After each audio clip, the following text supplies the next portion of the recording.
الحاج زعبلاوي يدينا حاجة للاثنين النهارده بقى فرق وفرقين.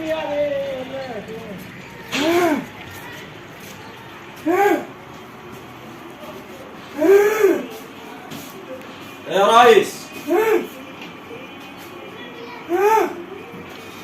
انت مش عارف عاوز ايه الزعبلاوي؟ عايز ايه؟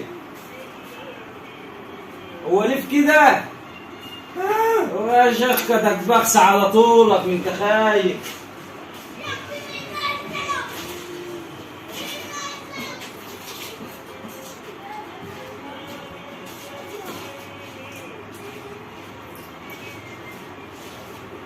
ايوه كده يا حاج زعبلاوي، طلعت بقى بتاع الخامس بقى عشان عايز اهيص. امال اللي انت خدتها ده ايه؟ ايه الحلاوه دي؟ حلاوتك. هو انت ايه اللي كان واقف هنا؟ عايز حاجات؟ لا اصبر. ايه؟ خد